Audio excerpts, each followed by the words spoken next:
সোনার তরী কাব্যগ্রন্থের কবিতা সোনার তরী, কবি রবীন্দ্রনাথ ঠাকুর। গগনে গরজে মেঘ, ক্ষণ বরষা, কুলে একা বসে আছি নাহি ভরসা। রাশি রাশি ভাড়া ভাড়া, ধান কাটা হলো সারা, ভরা নদী খুঁড়ো ধারা, খড় বরসা। কাটিতে কাটিতে ধান এলো বরসা। একখানি ছোট ক্ষেত, আমি একেলা, চারিদিকে জাগা চল করিছে খেলা। পরপারে দেখি আঁকা, তরু ছায়া মসি মাখা, গ্রামখানি মেঘে ঢাকা, প্রভাত বেলা।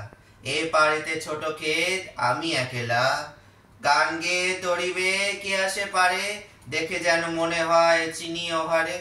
ভরা পালে চলে যায়, কোনো দিকে নাহি চায়, ঢেউগুলি নিরুপায় বাঙে দুধারে, দেখে যেন মনে হয় চিনি ওহারে।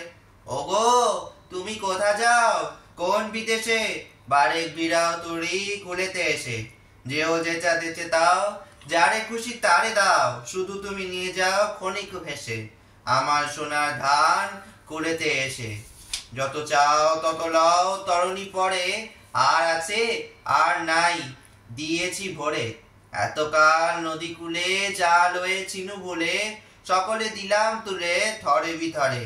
এখন আমারে লহ করুণা করে।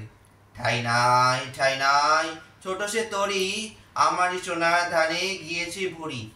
শ্রাবণ গগন ঘিরে ঘন মেঘ ঘুরে ফিরে, শূন্য নদীর তীরে রহিনু পরি। যা ছিল নিয়ে গেল সোনার তরী।